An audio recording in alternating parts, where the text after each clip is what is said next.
vamos ler o Evangelho de Lucas, capítulo 6, versículos 24 a 26, que diz assim: Mas ai de vós, ricos, porque já tendes a vossa consolação. Ai de vós, os que estáis fartos, porque tereis fome. Ai de vós, os que agora rides, porque vos lamentareis e chorareis. Ai de vós, quando todos os homens de vós disserem bem, porque assim faziam seus pais aos falsos profetas. Jesus era muito versátil na forma de se comunicar com as pessoas. Às vezes ele usava discursos públicos, como fez no Sermão do Monte. Outras vezes ele contava pequenas histórias aos seus ouvintes. E ele falava sobre fatos do dia a dia, como ele fez com a história do fazendeiro que juntou riquezas para si. E não raras vezes ele fazia perguntas confrontadoras aos seus ouvintes, como aquela em que ele pergunta: quem dizem os homens que eu sou? No trecho que nós lemos, Jesus utilizou uma forma de expressão muito comum utilizada no Velho Testamento, que são os ais. Esse formato literário foi usado pelo menos 20 vezes no Antigo Testamento e foi usado por 8 profetas diferentes: Isaías, Jeremias, Amós, Miqueias, Naum, Abacuque, Zacarias. Na Bíblia, os chamados ais são interjeições de advertência e de lamento. Isaías, no verso 8 do capítulo 5, diz assim: Ai dos que ajuntam casa a casa, reúnem campo a campo, até que não haja mais lugar e ficam como únicos moradores da terra. Jeremias diz: ai daquele que edifica a sua casa com injustiça. Naum diz: também se utilizou dos ais e disse: ai da cidade sanguinária, toda cheia de mentiras e de roubo. Lucas, no texto de Lucas, Jesus pronunciou 4 ais. Ai dos ricos, ai dos que estão fartos, ai dos que riem, e ai daqueles que são aprovados por todos. Hoje, nós vamos falar só sobre o primeiro dos 4 ais pronunciados por Jesus. Nós vamos falar sobre o ai de vós ricos, que já tendes a vossa consolação. Nesse primeiro lamento de advertência, Jesus fala para aqueles que têm bens e posses. Nós vamos destacar a palavra consolação. Observe o texto e veja que Jesus, com essa palavra consolação, ele explica o motivo da sua advertência aos ricos. É como se ele dissesse assim: eu lamento muito por vocês que são ricos e que têm encontrado nas riquezas um consolo para suas vidas. Diante dessa fala de Jesus, nós temos que fazer uma indagação: será que nós precisamos de consolo? E se precisamos de consolo, por que será que os ricos sobre quem Jesus falou estavam errados em buscar consolo?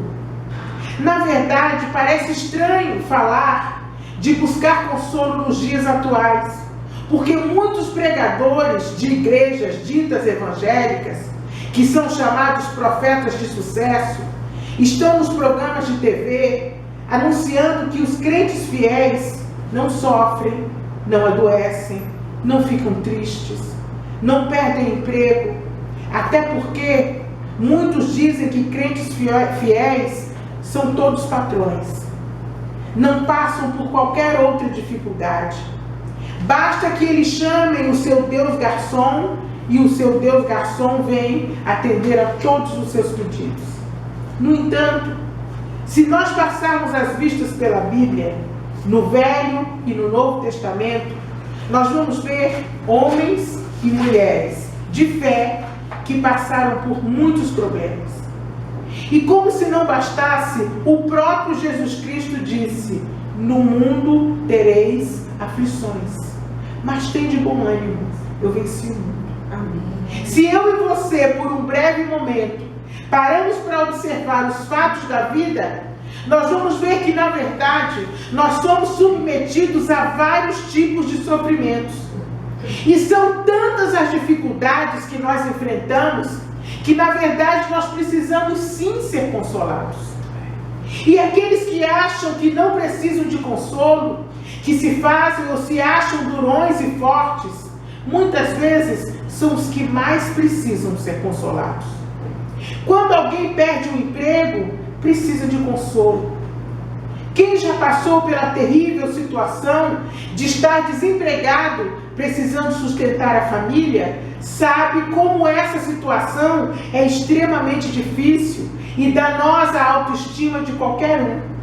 Tanto o desempregado quanto a sua família precisam de consolo. Quando se é vítima de violência urbana, precisa-se de consolo. As vítimas de assalto, de tentativa de furto, de estupro, de arrastão, de roubo, precisam de consolo. Quando não conseguimos nos fazer entender, quando parece que ninguém nos entende, precisamos de consolo.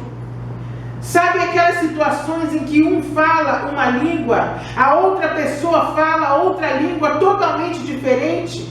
Situações em que você tenta ajudar, mas acaba por machucar o outro, ou quando você pensa estar fazendo uma boa ação, mas não é compreendido pelo alvo do seu afeto, ou pelo alvo do seu amor, nessa hora, você também precisa de consolo. O interessante é que muitas vezes isso acontece com aqueles que mais amamos. Precisamos de muito consolo nessas situações. Quando nos sentimos inadequados, precisamos de consolo. É quando parece que não fazemos nada certo, que não nos enquadramos em nenhum perfil. Sentir-se inadequado acaba com a alegria de qualquer pessoa.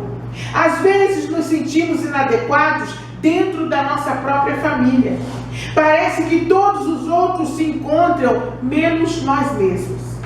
Às vezes não consegue se entregar e se encontrar dentro do próprio ministério. Não vê um perfil de servo que se pareça com você. Nesse momento, nós precisamos de consolo. Quando nos sentimos como o patinho feio da fábula, nós precisamos de consolo. Quando nós envelhecemos e sentimos as nossas forças diminuindo, nós precisamos de consolo.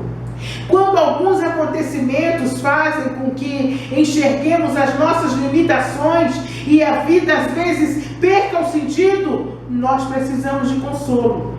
Quando esmorecemos e olhamos mais atentamente para os nossos medos, para as nossas frustrações, para os nossos anseios, para as nossas dúvidas, nesse momento nós precisamos de consolo. Quando a falta de propósito invade a nossa alma, é certo que nesse momento nós precisamos de consolo. Na verdade, irmãos, é legítimo que alguém desconsolado busque consolo. Não era esse o problema. Quando Jesus repreendeu os ricos com esse primeiro ai, ele deixou um alerta não sobre o consolo em si, e sim sobre onde estamos buscando consolo. Mas por que Jesus fez esse alerta? Porque há consolação que é breve, que é temporária. E esse tipo de consolação não satisfaz as necessidades da alma humana. E Jesus não quer que nós busquemos esse tipo de consolo.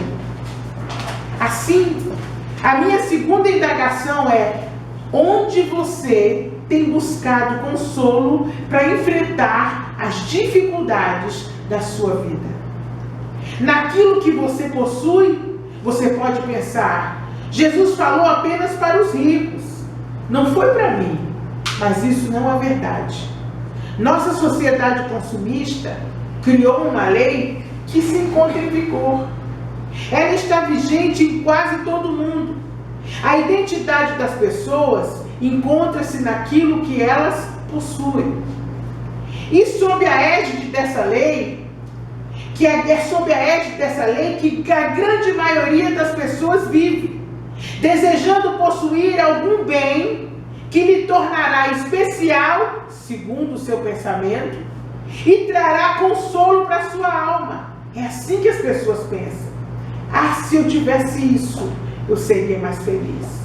Ah, se eu alcançasse aquilo, eu seria muito mais feliz. Então, onde você tem buscado consolo para a sua vida? Na esperança de possuir algo? Então, nessa esperança, as pessoas se metem nos jogos, nas loterias, compram cartelas premiadas, carnês de baús, jogo do milhão, bingos eletrônicos. Alguns buscam consolo para a dura realidade da vida na posse de algo, mas não apenas na posse, mas na esperança de possuir algo. Não importa se o dinheiro ganho com dificuldade está sendo jogado fora, ao invés de sustentar a família com dignidade. Não importa se a estatística diz ser quase impossível ganhar, ou se há notícias de fraude em algum tipo de sorteio. O consolo está na esperança daquele cartão, daquela cartela, daquela fila que você vê que está todo mundo fazendo. Se todo mundo está fazendo, por que eu não posso fazer? Mas essa é uma esperança que não está no Deus eterno. Onde você tem buscado consolo para a sua vida?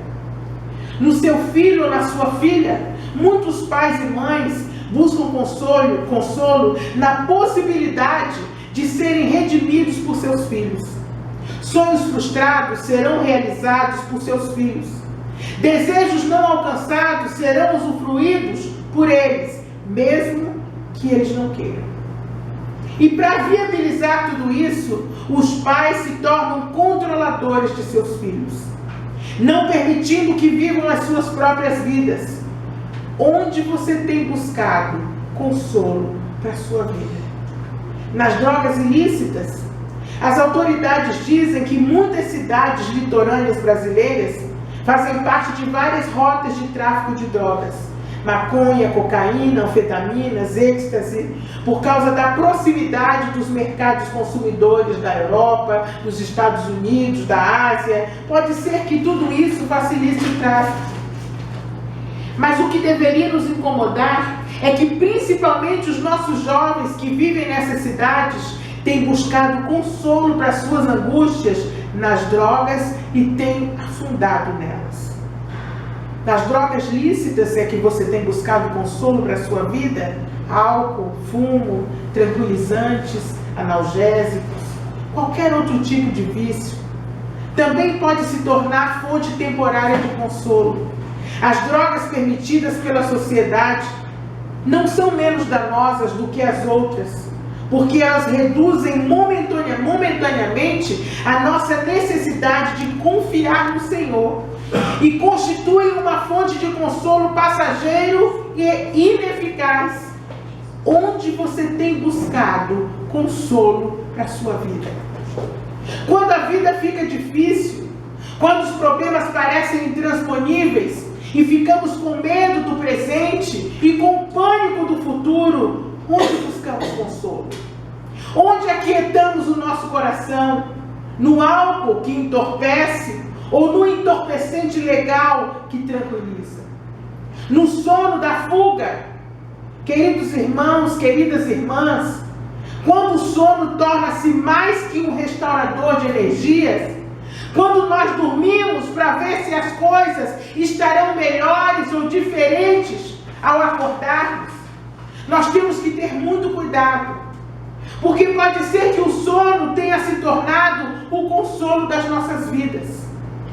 Você poderia dizer, graças a Deus, eu não tenho buscado consolo em nada disso. Então talvez você seja daquelas pessoas dedicadas ao trabalho, ao estudo, ou então às compras. No trabalho duro e sério, se falta tempo para você fazer outras coisas em sua vida, à exceção de trabalhar, cuidado. Aqueles que são viciados em trabalho têm inúmeras explicações para a sua obsessão.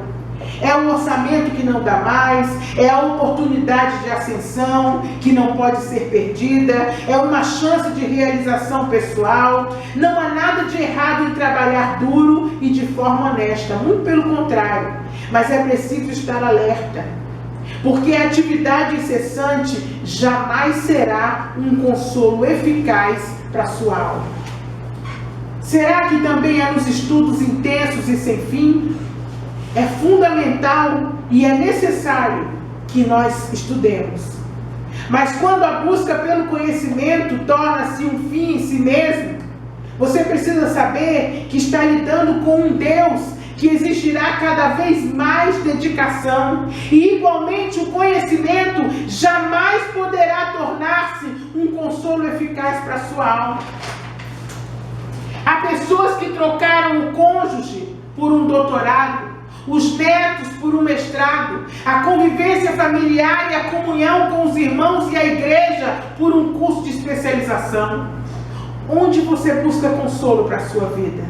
Deixe-me dizer uma coisa: as suas posses podem ser roubadas, o seu filho pode não realizar os seus sonhos, o efeito das drogas passa e deixa um vazio cada vez maior. Depois de uma tarde ou um dia de sono, o mundo continuará lá.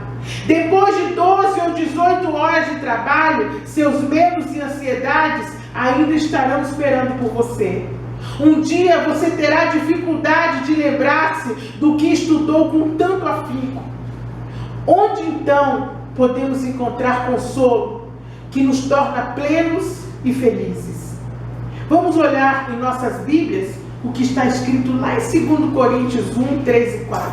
Diz assim: bendito seja o Deus e Pai de nosso Senhor Jesus Cristo, o Pai das misericórdias e Deus de toda a consolação.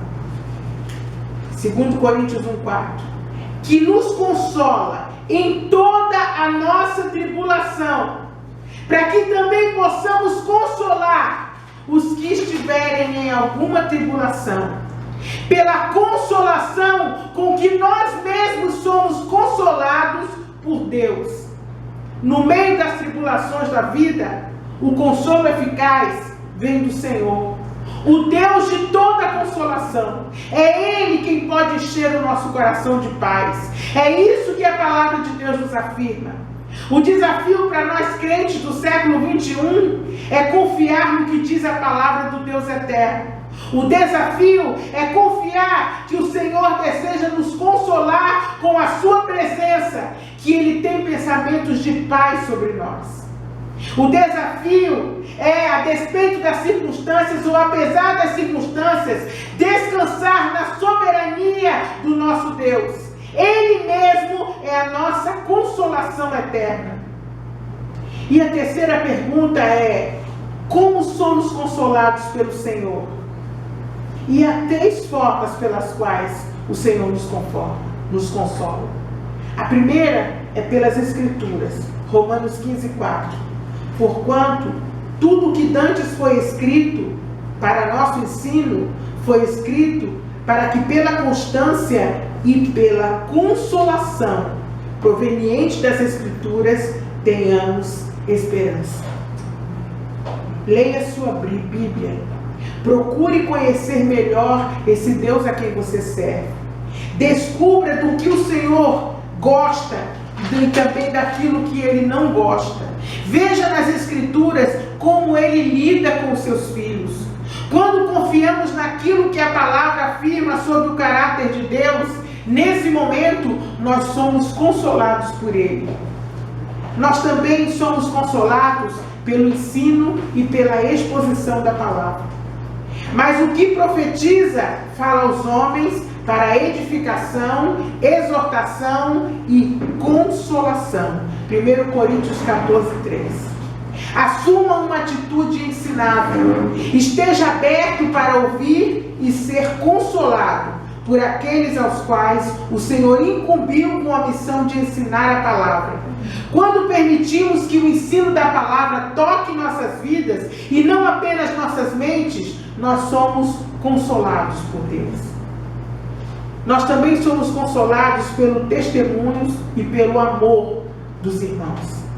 E Jesus, que se chama justo, sendo unicamente estes, dentre a circuncisão, os meus cooperadores do reino de Deus, os quais têm sido para mim uma consolação.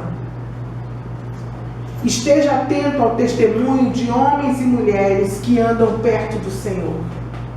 As vidas dessas pessoas estão repletas de histórias de fé que podem nos encher de consolo. A vida dessas pessoas está cheia de dificuldades, cheia de provações, cheia de vales pelos quais essas pessoas passaram. Mas também estão cheias, essa vida dessas pessoas está cheia de consolação, está cheia de vitórias. Para isso, é preciso abrir mão de nos considerarmos o centro de nossas vidas, para conseguir ver as outras pessoas e aquilo que o Senhor está fazendo nas vidas delas. Eu gostaria de terminar lendo novamente 2 Coríntios 1, 3 e 4. Bendito seja o Deus e Pai de nosso Senhor Jesus Cristo, o Pai das misericórdias e Deus de toda a consolação, que nos consola em toda a nossa tribulação, para que também possamos consolar os que estiverem em alguma tribulação. Que Ele nos abençoe e molde as nossas vidas à semelhança de seu Filho. Muitas vezes somos mal interpretados, julgados e machucados por algumas pessoas. Outras vezes as pessoas não entendem o sofrimento, as batalhas que nós enfrentamos. Mas o Senhor sabe de todas as coisas. E Ele está sempre de braços abertos para aqueles que se sentem cansados e oprimidos. Amém. Através do sacrifício de Jesus, nós recebemos o amor do Pai. E sempre que precisamos de consolo, Deus nos toca com seu Espírito Santo, que é descrito na Bíblia como Consolador. Amém. Seja o teu amor o meu consolo, conforme a tua promessa ao teu servo. Salmo 119, 76. E finalmente, que o próprio Senhor Jesus Cristo, o Deus nosso Pai, que nos amou e nos deu eterna consolação e boa esperança pela graça. Amém? Amém. Que nessa noite, cada um de vocês seja consolado pelo Senhor. Amém. Que nós possamos nessa noite ter consciência de que nós não devemos buscar consolação em coisas passageiras. Porque se nós buscarmos consolação em todas essas coisas das quais eu falei nessa noite, nós vamos tornar a ficar tristes e desconsolados. Mas se nós buscarmos consolação nele, essa consolação, ela será duradoura. Amém? Amém. Jesus querido, muito obrigada, Senhor. Obrigada por tua palavra. Glorifica o teu nome em nossas vidas, Senhor. Estende a tua mão poderosa sobre nós, Senhor. Ouve, Senhor, a nossa voz e consola cada um dos seus filhos que aqui está, Senhor. Não permita, Senhor, que ninguém saia daqui como entrou, Senhor. Mas que a tua consolação seja sobre cada um dos teus filhos, Senhor. Que a tua mão seja sobre cada um deles, Pai. Senhor, e que a tua bênção, Senhor, seja sobre cada um deles, em nome de Jesus.